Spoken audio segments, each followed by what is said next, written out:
Gunung Salak dari dulu memang bukan gunung biasa. Orang-orang sekitar Bogor sering bilang kalau gunung itu punya penjaga. Makhluk halus yang bukan cuma sekedar roh penasaran, tapi entitas tua. Penunggu tempat yang sudah ada jauh sebelum manusia mengenalnya sebagai jalur pendakian. Ada yang bilang di sana ada kerajaan gaib. Ada pula yang percaya hutan di Gunung Salak bisa berpindah tempat, menyesatkan siapapun yang datang tanpa izin. Tapi buat anak-anak muda zaman sekarang, semua itu cuma cerita orang tua, mitos yang bisa dijadikan konten atau bahan candaan. 5 orang sahabat memutuskan untuk mendaki Gunung Salak di akhir pekan. Mereka adalah Rian, Dika, Santi, Andra, dan Yoga. Usia mereka masih awal 20-an, jiwa petualang masih membara, dan rasa takut sepertinya belum tahu tempatnya di mana. Perjalanan mereka dimulai dari Bogor menjelang malam. Langit mulai gelap, hujan gerimis turun pelan, tapi tawa mereka di dalam mobil memecah sunyi jalanan. Dika yang duduk di depan memutar lagu keras-keras, sementara Yoga di belakang sibuk merekam vlog. Guys, ini dia, Ekspedisi Salak 2025. Katanya sih banyak pendaki yang hilang, tapi kita buktikan ya, serunya ke kamera sambil tertawa. Santi menegur pelan, jangan ngomong gitu Yok, gak sopan. Tapi Dika malah menimpali dengan nada bercanda. Kalau ada hantu, biar gue ajak foto bareng, yang disambut tawa Andra dan Rian. Hanya Santi yang diam, menatap keluar jendela, memperhatikan kabut tipis yang mulai turun di jalan menuju base camp. Sesampainya di base camp, suasana mulai berbeda. Lampu-lampu remang menyala di beberapa warung kecil. Seorang bapak tua penjaga pos pendakian menatap mereka dengan tatapan datar. Mau naik malam-malam gini? Tanyanya pelan. Rian menjawab sopan. Iya pak, cuma sampai pos 2 kok, nggak sampai puncak. Bapak itu menghela nafas, lalu menatap satu-satu wajah mereka. Jaga mulut kalian. Di gunung ini, jangan sembarangan ngomong. Dika terkekeh. Siap pak, kita sopan kok. Bapak itu tidak menjawab. Ia hanya menatap mereka sekali lagi sebelum kembali duduk, menyeruput kopi hitam di gelas kecilnya. Pendakian dimulai sekitar pukul 8 malam. Jalur awal masih bisa terlihat jelas dengan bantuan senter dan headlamp. Suara serangga masih ramai. Tapi entah kenapa, setelah setengah jam berjalan, suara-suara itu hilang perlahan, digantikan oleh kesunyian yang aneh. Hanya suara nafas dan langkah kaki mereka yang terdengar di antara pepohonan besar. Udara mulai dingin dan kabut semakin tebal. Santi yang berjalan paling belakang tiba-tiba menoleh cepat. Kayak ada yang ngikutin, katanya pelan. Rian berhenti, menatap ke belakang. Apaan San? Santi menggeleng. Gak tahu, tapi tadi kayak ada suara langkah selain kita. Dika menepuk bahunya. Ah, paling lu kebanyakan nonton cerita horor YouTube. Mereka tertawa kecil, mencoba mencairkan suasana. Tapi langkah mereka jadi lebih cepat setelah itu.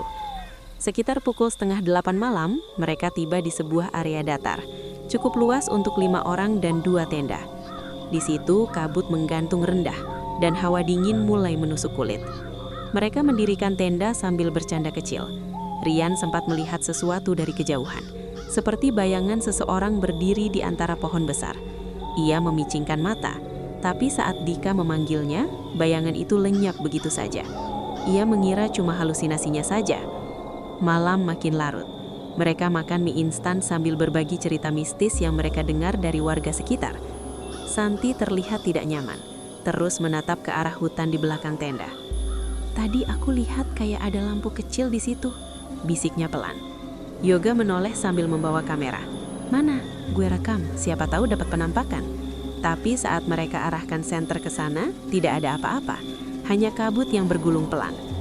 Sekitar pukul 2 dini hari, semuanya mulai tenang. Hanya suara angin yang berdesir di luar tenda. Tapi tiba-tiba, Dika membuka matanya. Ia merasa seperti mendengar sesuatu. Suara yang samar, halus, tapi jelas. Suara gamelan, pelan sekali, seolah dimainkan dari kejauhan. Suara saron dan kenong berdenting lembut di antara kabut. Ia duduk pelan, menajamkan telinga. Kalian dengar nah? Bisiknya. Rian terbangun lalu Santi juga. Gamelan, gumam Rian pelan. Mereka semua diam, hanya mendengarkan. Suaranya makin jelas, makin nyata, seolah berasal dari lembah di bawah itu. Tapi siapa yang memainkan gamelan jam segini di tengah gunung? Santi menutup telinganya, tubuhnya mulai bergemetar. "Udah, jangan dengerin," katanya cepat. Tapi suara itu terus mengalun, semakin lama semakin dekat. Lalu di antara dentingan gamelan itu, terdengar suara perempuan, menembang pelan. Suaranya halus tapi dingin, seperti datang dari tempat yang jauh sekaligus dekat. Lagu yang dinyanyikannya tidak dimengerti kata-katanya, tapi nadanya membuat bulu kuduk berdiri. Suara itu berhenti seketika ketika lampu tenda berkedip. Sekali, 2 kali, lalu padam total. Gelap. Rian menyalakan senter kecil, tapi cahaya tidak keluar. Baterainya baru, tapi mati begitu saja. Dari luar terdengar suara langkah pelan. 1, 2, 3 langkah, lalu berhenti tepat di depan tenda. Semua orang membeku.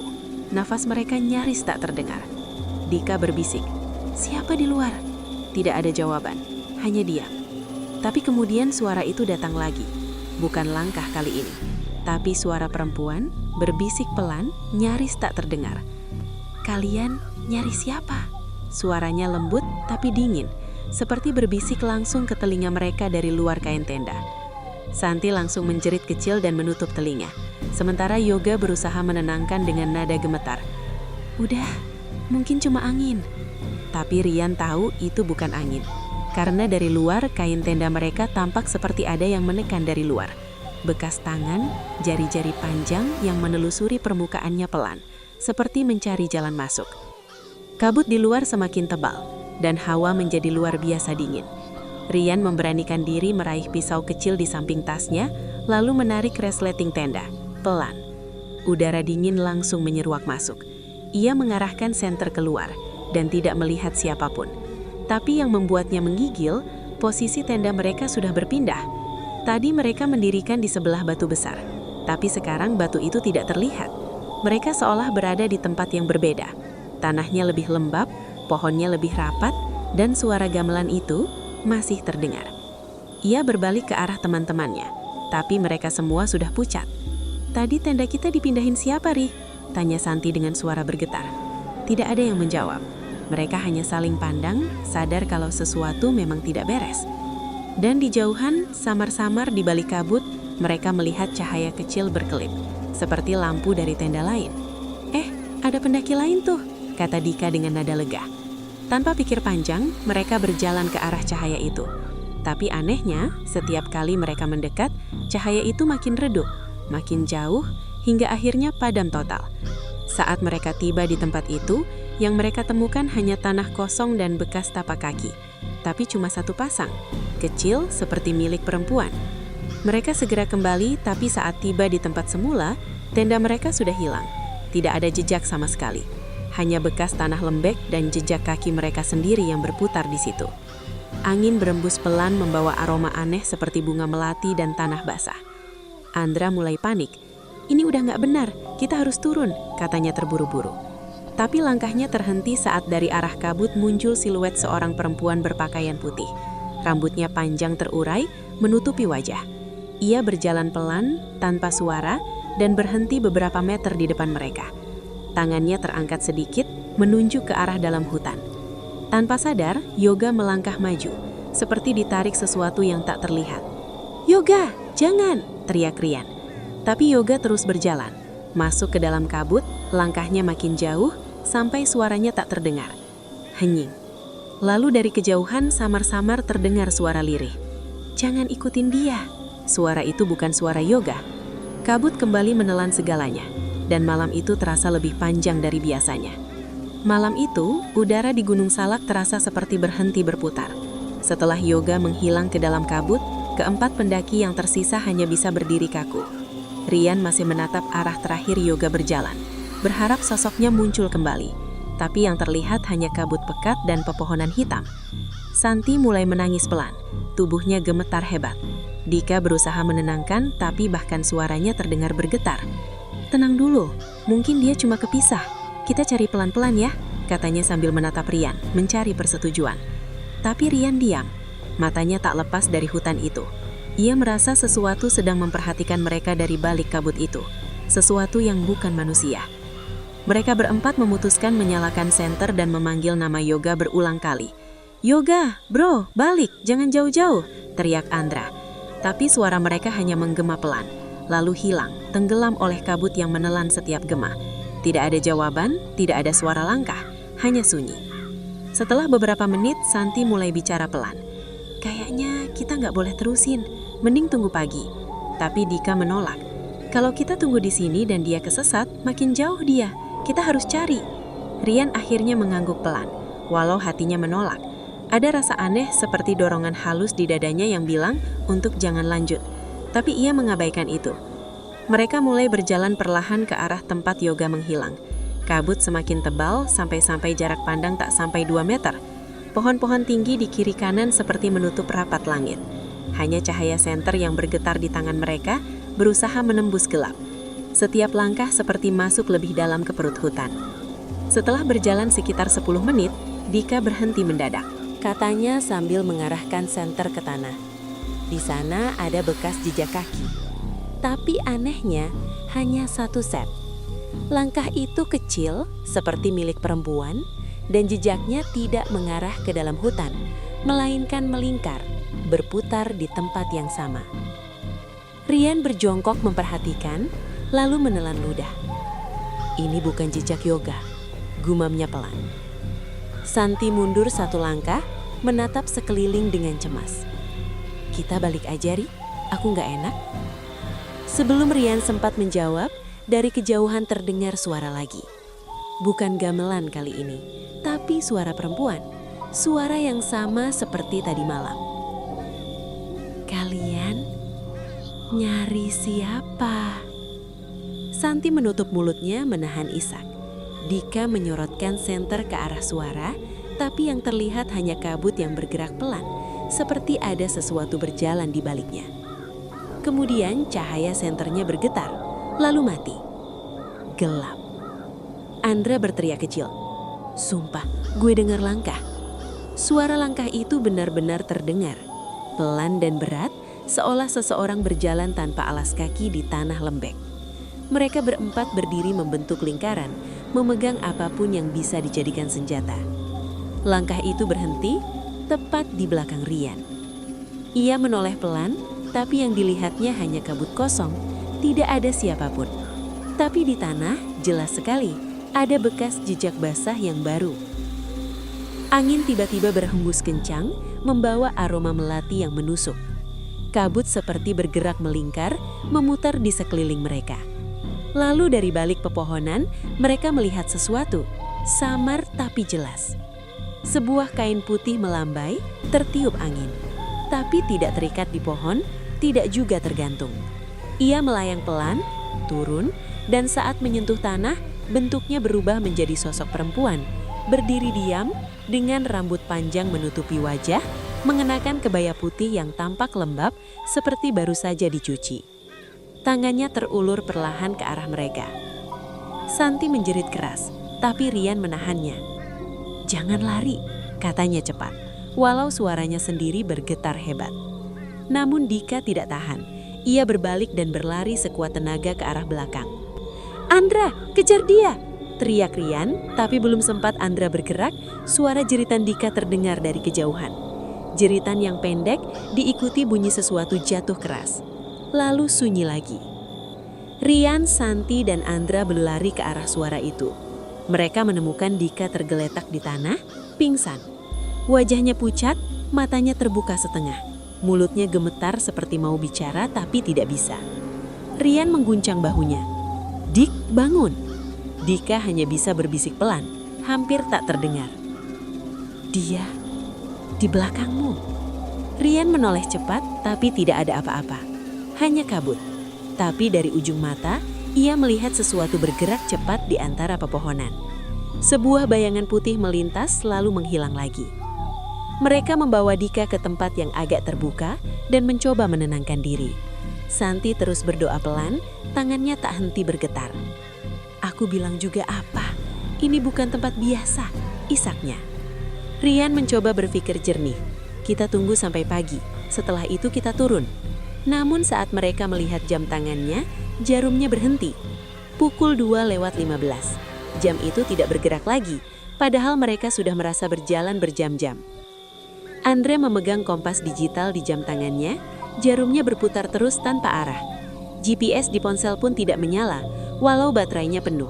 Seolah semua perangkat mereka berhenti bekerja bersamaan. Mereka baru sadar, mungkin waktu memang tidak berjalan normal di tempat itu. Beberapa menit kemudian kabut mulai mereda sedikit. Dika mulai sadar, tapi matanya tampak kosong. Rian mencoba bertanya ke Dika. "Kau lihat apa tadi, Dik?"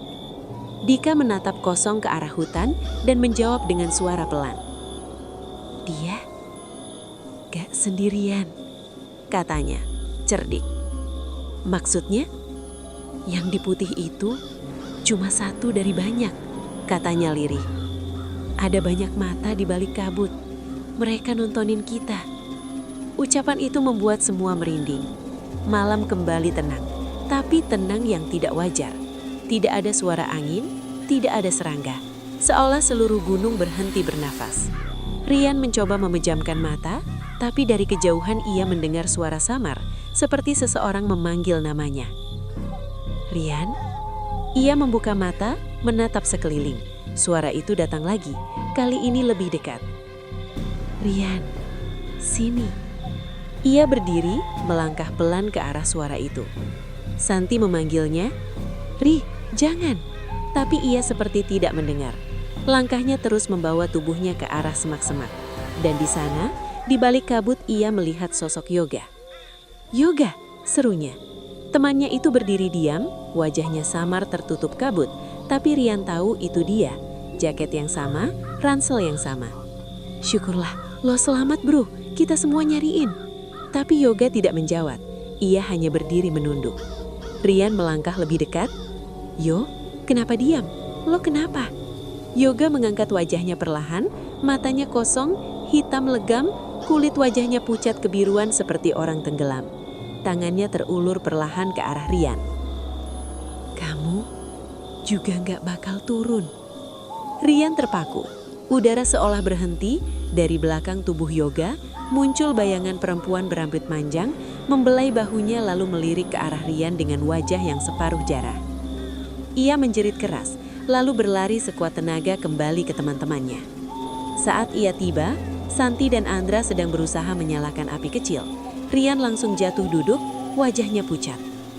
"Itu bukan Yoga lagi," katanya dengan suara tercekak. Dika yang masih lemah hanya menggeleng pelan.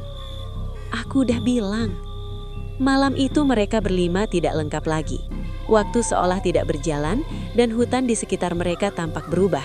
Jalur yang tadi mereka lalui lenyap, digantikan pohon-pohon tua yang tampak asing. Rian mencoba menenangkan diri, tapi di telinganya suara gamelan itu terdengar lagi. Kali ini lebih pelan, seolah berasal dari bawah tanah. Dan bersamaan dengan itu, terdengar suara tawa halus perempuan.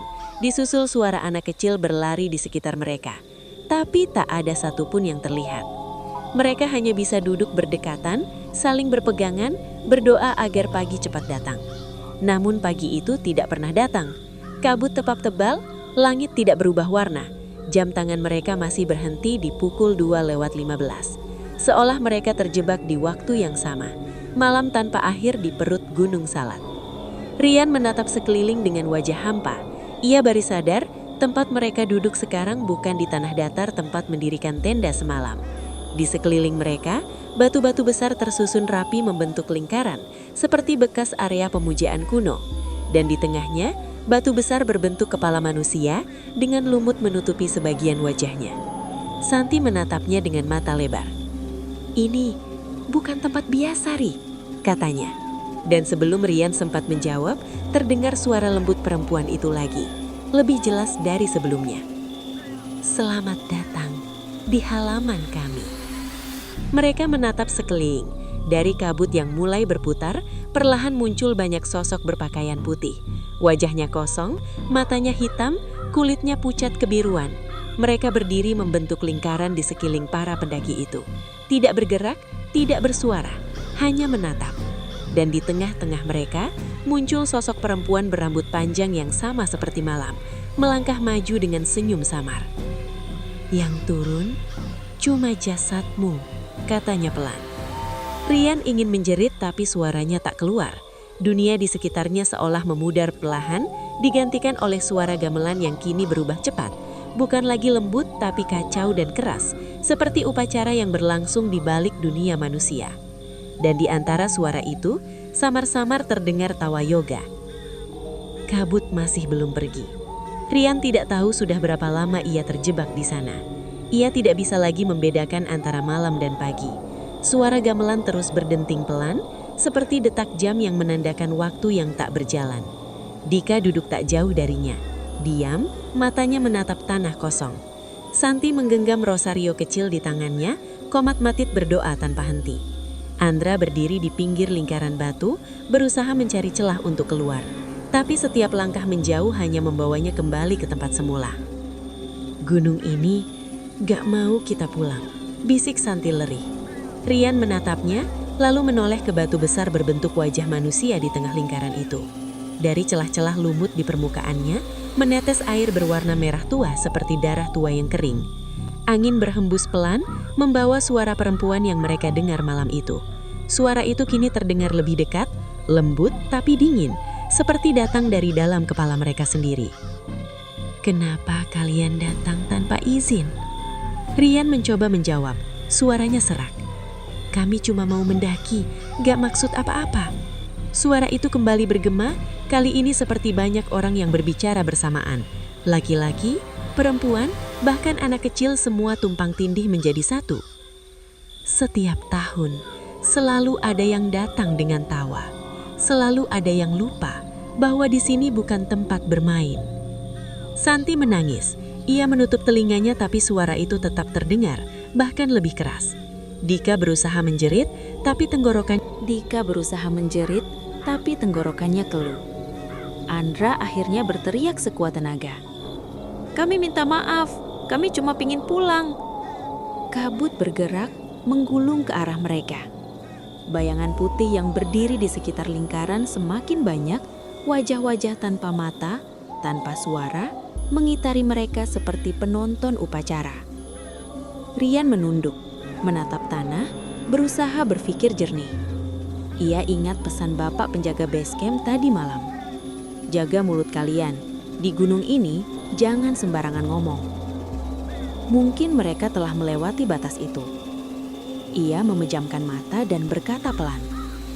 Kalau memang kami salah, tolong ampuni. Kami nggak tahu, kami cuma manusia. Angin berhenti. Suara gamelan pelan-pelan melemah. Sosok-sosok putih itu mulai kabur satu persatu, seperti kabut yang ditelan cahaya. Santi tersungkur, menangis lepas. Rian memeluknya tanpa bicara. Dika terkulai di tanah, menatap kosong ke langit abu-abu. Tapi sesuatu masih tertinggal. Dari arah batu besar, muncul sosok perempuan berambut panjang, wajahnya kini tampak lebih jelas. Bukan menyeramkan, tapi sedih. Matanya redup, seperti menatap jauh ke masa lalu. Kalian belum waktunya di sini, katanya lembut. Tapi jangan kembali dengan sombong. Gunung ini hidup, dan dia mendengar. Rian menatapnya, ingin bertanya banyak hal, tapi sebelum sempat bicara, kabut yang mengelilingi mereka pecah perlahan.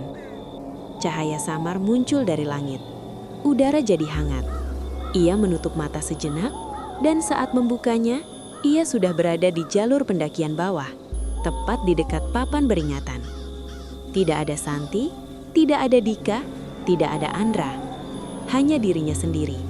Kakinya berdebu, bajunya kotor lumpur. Ia berjalan terpincang-pincang ke arah base camp. Di sana, orang-orang sudah ramai. Petugas SAR terlihat sedang membawa beberapa tas ransel ke meja pos. Seorang relawan melihatnya datang dan berlari mendekat. Mas, kamu dari kelompok yang hilang itu ya?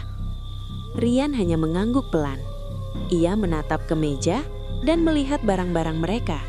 Tenda, sepatu, dan kamera kecil milik Yoga. Petugas membuka kamera itu, memutar video terakhir. Suaranya rusak, tapi ada potongan yang jelas. Tenda mereka berdiri di tengah kabut, suara gamelan samar, lalu bayangan putih melintas di belakang mereka. Setelah itu gambar bergoyang keras, lalu hitam. Salah satu relawan berkata pelan, "Kita nemuin ini di pos 2. Tapi anehnya pos 2 itu udah nggak dipakai lagi. Nggak ada jalur ke sana sejak longsor tahun lalu. Rian menatap layar kamera yang mati. Ia tidak bisa bicara. Di kejauhan, kabut Gunung Salak masih bergulung pelan, seolah menutup cerita mereka untuk selamanya. Beberapa minggu setelah kejadian itu, Rian kembali ke base camp, sendirian. Ia membawa bunga dan menaruhnya di batu besar dekat pos awal pendakian. Angin bertiup lembut, dan untuk sesaat ia mendengar suara gamelan lagi. Tapi kali ini nadanya tenang, seperti ucapan perpisahan. Ia menunduk, lalu berbisik, "Maaf kalau kami lancang, terima kasih sudah ngizinin aku pulang." Dan saat ia berjalan turun, dari arah atas gunung terdengar suara pelan yang hanya bisa didengar oleh orang yang peka. Suara tawa kecil dan langkah lembut seseorang yang mengiringinya sampai ke ujung jalan. Konon sampai hari ini, masih ada pendaki yang mendengar suara gamelan itu setiap malam Jumat. Tapi tidak semua suara memanggil untuk menakuti. Ada yang sekadar mengingatkan bahwa di Gunung Salak, manusia bukan satu-satunya yang berdiam di sana.